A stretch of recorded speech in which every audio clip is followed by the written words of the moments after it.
Good evening, televiewers. You're welcome to the second edition of the 7 p.m. English newscast on DBS television, live as usual from Studio A here in Douala, the economic capital of the country. My name is Gienda Pelgian Blanche King. On our lone headlines, we're talking about results of the just ended elections in Kenya. Opposition candidate and Kenyan presidential candidate Raila Odinga has declared that the results of the election proclaimed yesterday null and void. He equally promised to challenge the results in court, ignoring calls for him to concede to declared winner William Ruto. Odinga's announcement could bring a repeat of Kenya's 2017 election outcome when his campaign challenged the incumbent President Uhuru Kenyatta's win in the Supreme Court. Kenyatta still won the election rerun after Odinga's supporters boycotted the rerun elections.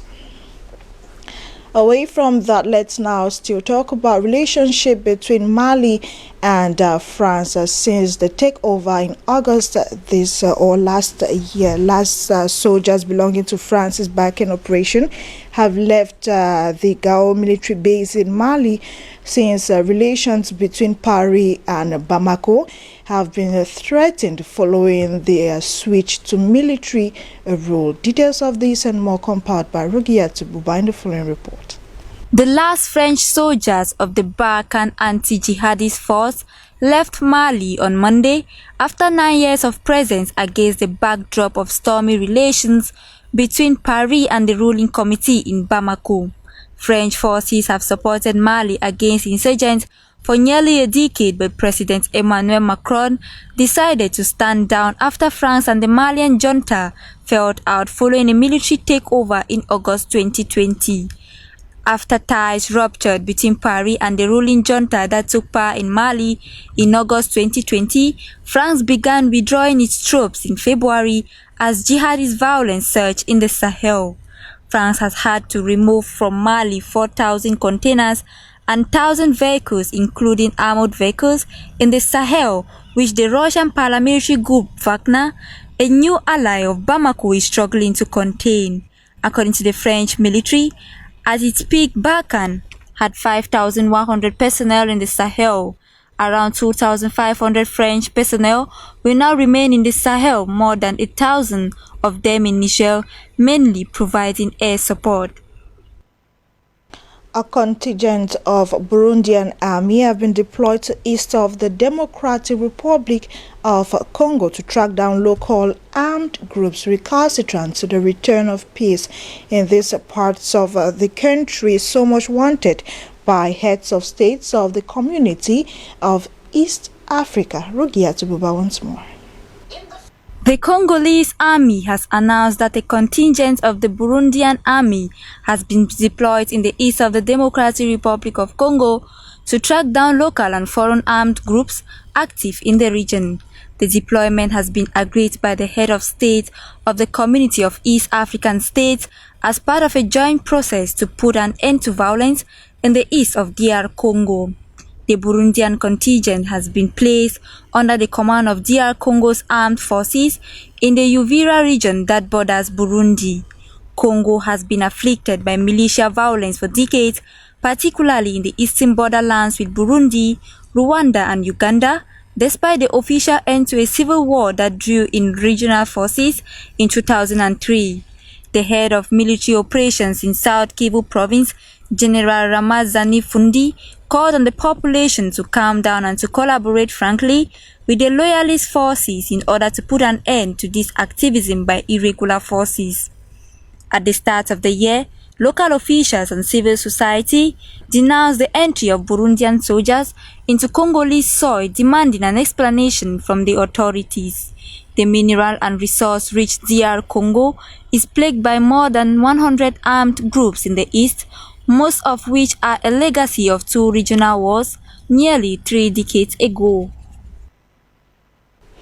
Heavy rains for long hours across the country has washed away some bridges connecting one community to another in most parts of the country, making movement and circulation almost impossible. So was the case with some roads around Mamfe in the southwest region, or roads linking Bamenda and Mamfe in Lebialem division. Landslides left at least 4 dead. The road from Bonge to Bari Estate was flooded, leaving heavy-duty trucks stopped for hours. Stay with DBS Television. Our team is on ground looking forward to the sufferings, or looking at the sufferings of the people, especially with the coming of heavy rains this rainy season. We now talk about back to school. About 106 academic establishments will not open their doors. They've been sealed by competent authorities for different reasons. In the following report, Mangevin spoke to an expert regarding the recent decisions from both ministers of secondary and basic education. Listen to him in the following report. As the 2022-2023 school year draws closer, over 500 schools in the Ministry of Basic and that of Secondary Education are expected to be shut down. They are being closed for non-compliance with the laid-down rules governing the opening of schools in Cameroon. Out of the 6 regions concerned, the Central Region has 38 private secondary schools, while the Littoral Region stands out distinctively with 53 secondary schools. Of this figure, the Vuri Division alone has 37 schools. Education officials point to the ongoing Anglophone crisis as one of the factors favoring the flourishing of these clandestine schools in the Littoral Region. Nous avons d'abord la crise anglophone. We have the Anglophone crisis that is not facilitating the situation in Douala. There are many young Cameroonians who wish to go to school, but unfortunately, because parents do not have the means, they are obligated to take refuge in some of these illegal. Beyond this, the ever-growing number of students puts pressure on the existing infrastructure, and private sector takes advantage to explore areas where the government has not set up a school. The case of neighborhoods in Douala and Vuri Division precisely is worse, as most of these clandestine schools are found in areas where land title certificates cannot be delivered. This being one of the documents needed, it has to be a problem for many. Proprietors in such situations are now faced with the issue of illegality, and the impact will be much on parents.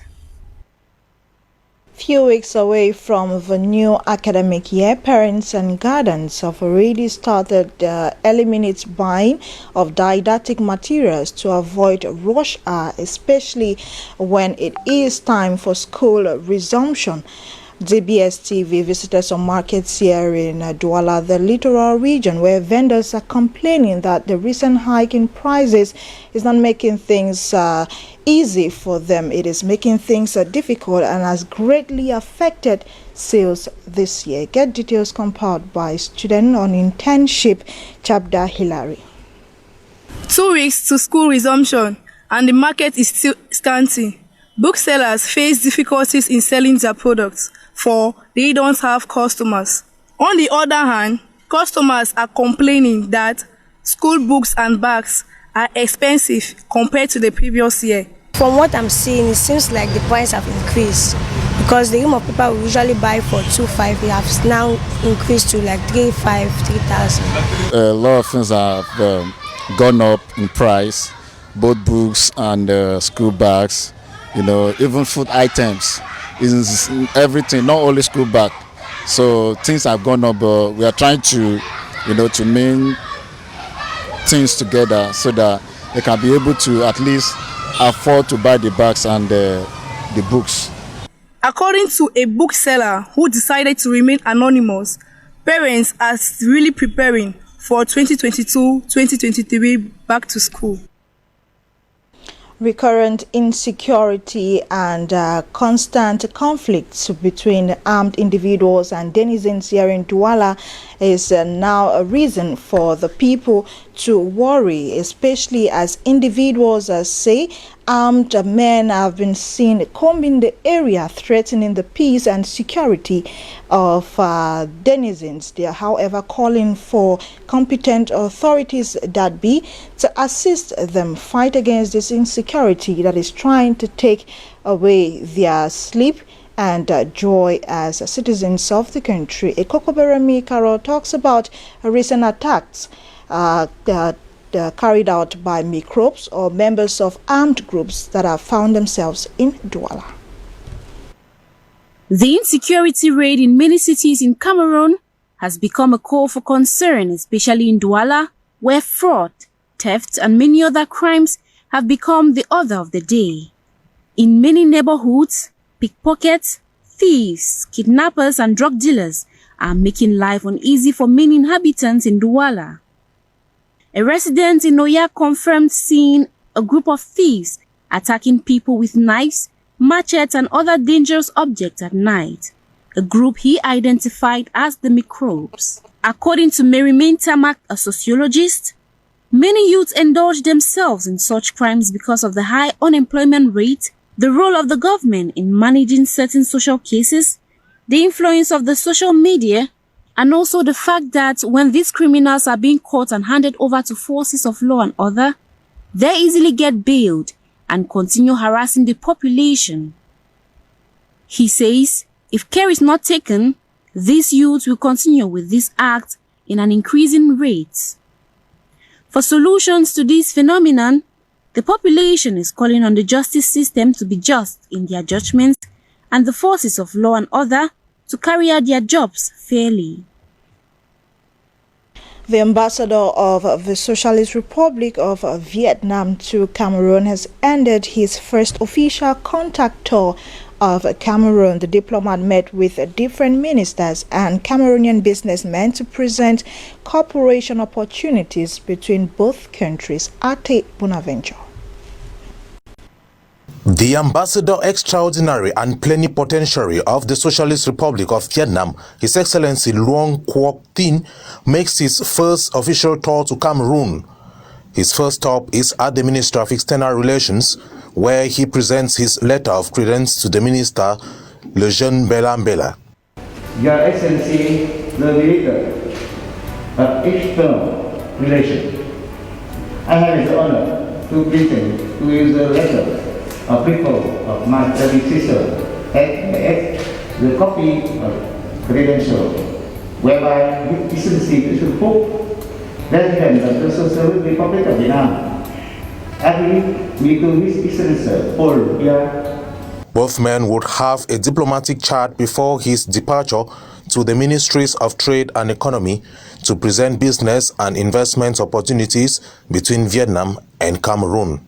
Vietnamese experience in agricultural and livestock production has also been discussed between the Vietnamese diplomat and the Ministers of Agriculture and Livestock, with Ambassador Luong Quoc expressing his country's willingness to engage in a win-win collaboration with Cameroon. The financial aspect of the cooperation is not left out, as the Ministry of Finance has been solicited with discussions on possible import duty exoneration on certain products. Luong Quoc Tin also had the occasion to meet with Cameroonian businessmen, including the CEO of Baba Group, El Haj Amadou Baba Dampulo, who gave him a warm reception at his residence in Yaoundé, where they discussed business cooperation and the relationship between the Vietnamese telecoms powerhouse Vietel and Bescom, which is being manifested in Nextel, Cameroon. Ambassador Quoc Tin spoke to our reporter in the Center region shortly after granting audience to the Prime Minister. Listen to him in the following excerpt. Một số vấn đề rất là vĩ mô để mục tiêu là gì? Mục tiêu là chúng ta mở rộng toàn diện và nâng cao cái năng lực hợp tác giữa hai nước. Và first of all, I'm very honored to meet with His Excellencies Prime Ministers and during our meeting, we discussed some sector to further enhance the friendly relationship between Vietnam and Cameroon. Chúng tôi nói về cái hành trình 50 năm thiết lập quan hệ ngoại giao giữa hai nước Việt Nam và Cameroon. Các bạn biết là chúng ta thiết lập quan hệ ngoại giao từ ngày 30 tháng 8 năm 1972. Và trải qua 50 năm thì quan hệ giữa hai nước phát triển rất là tốt đẹp. Và nhất là sau chuyến thăm của Phó Thủ tướng Vương Đình Huệ và bây giờ là Chủ tịch Quốc hội của chúng tôi từ vào đầu tháng 11 năm 2019. Tuy nhiên thì dịch Covid đã làm chúng ta bị chững lại một thời gian. As you know, Vietnam and Cameroon established the diplomatic relations since 30th August of 1972. Over the 50 past years, the bilateral ties has developed strongly, but has still modest. The first edition of FAT event, an initiative to fight against violence perpetrated on women and young girls, took place over the weekend. The first ever edition exposed the sufferings of vulnerable women and the young girl and possible solutions. That is how they can find a way out. Mange Venatius was part of this team of the first ever edition of FAT event. He has the following. From all sectors of life, these women came together Sunday, August 14th, 2022, to promote the cause of valorizing the woman in a society. Under the auspices of the non-governmental organization Femme Africaine pour le Développement, known as FAD by its French acronym, their principal concern is to fight violence against women. In its first edition, FAT event gave the opportunity to these women to be drilled on issues concerning them, such as rape, conjugal rape, what the law says, on the education of the girl child, and the wrong usage of social networks by resource persons. Under the theme, the 21st Century African Woman, Responsibility, Stakes and Challenges Beside the Man, their slogan is to break the silence. Addressing invited guests, the brain behind the event, Madame Fatima Rich Ibrahim, reminded these women that FAD is all about giving the woman an opportunity to be reinserted into the society and to contribute in its growth. This can only be possible if these women are given necessary tools. Some of them had distinguished themselves in a number of domains, reason why FAD awarded attestations of recognition to some women. Another peak of the event was the fundraising to assist underprivileged women and young girls in the society, reason why money was raised from donors and FAD partners. The first edition entered the archives of history, with all eyes now turned to the upcoming edition next year. Over 30 journalists practicing in the restive northwest and southwest regions of the country have received first-hand training on inclusive reporting of the armed conflict. Women and persons living with disability are often ignored in reporting the conflict in the affected northwest and southwest regions of the country. Details of the following report. Gender and disability inclusive reporting of the armed conflict in the northwest and southwest regions of Cameroon was the focus of a workshop organized recently in Buea for pressmen and women practicing in the restive regions of Cameroon. Women and persons living with disabilities also have contributions to make in the peace-building process. 5-6 years that we've had this ongoing armed conflict, we have noticed a lack of stories that mainstream the peculiar needs of women and persons with disabilities. So we organized this training to help the journalists understand more about the the gendered elements of the armed conflict, and also how they can include the voices of women, the perspectives, the solutions, the contributions of women to peace building in their reporting. The two-day workshop involving about 30 practicing journalists dwelled on a series of presentations on the concept of general involvement in peace building. It was revealed that the armed conflict in the two regions of the country has also increased cases of disabled persons in the regions. Them to understand disability, the concepts around it, the realities of persons with disabilities in Cameroon, specifically in the northwest and the southwest regions, and how this war affects them, and how this war is also creating more persons with disabilities in the regions, and how they can report effectively on this. And the workshop is part of a 3-month project, because we're not ending with just a workshop. We want to accompany these journalists to make sure that they restitute what they have learned here, train other journalists in their newsrooms and news associations. 20 of the 30 journalists in attendance will be supported by the organization in their quest to balance reporting in the conflict-hit regions of the country. The new divisional officer for Marwa 1 has been installed into office. He was officially installed into functions by the senior divisional officer for Diamare, Jean-Marc Ekwambarga. The divisional officer was called into office following a presidential decree of July 14, 2022. Tebim Shuri, Christelle Ange. Voici désormais votre sous-préfet. It is the dawn of a new era as Dr. Denise Atkalai has been installed new divisional officer of Marwa by the senior divisional officer of Diamare, Jean-Marc Ekwambarga. Following a presidential decree published on the 14th of July, Dr. Denise Atkalai, a 47-year-old civil administrator and a holder of a doctorate in political sciences, was appointed new divisional officer of Marwa 1 on the 12th of August 2022. The installation ceremony was attended by municipal and local authorities, elites, and inhabitants of Marwa 1 subdivision.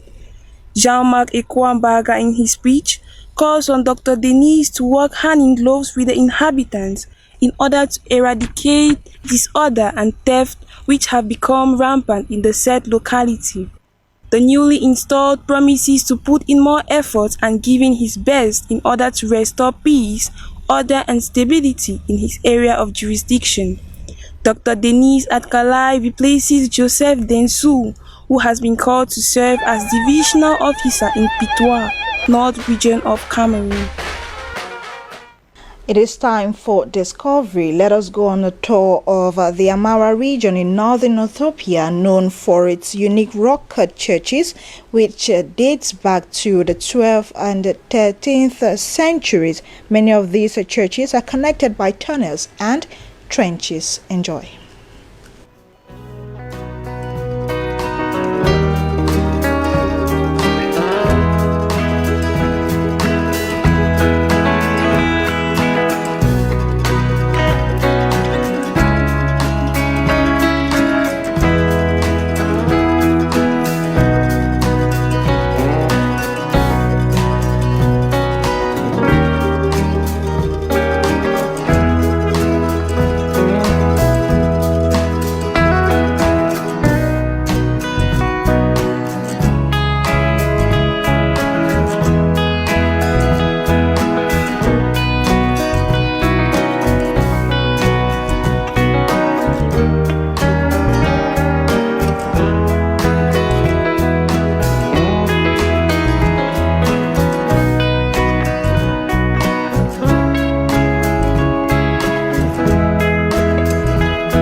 Tomorrow is another day, ladies and gentlemen. Take the rendezvous for 7 p.m. Cameroon time. We'll be giving you another dose of information in the English language. At 8 p.m. you'd have the French edition of the news with Fatima Rich Ibrahim. Stay tuned and enjoy other programs on DBS TV. Happy viewing.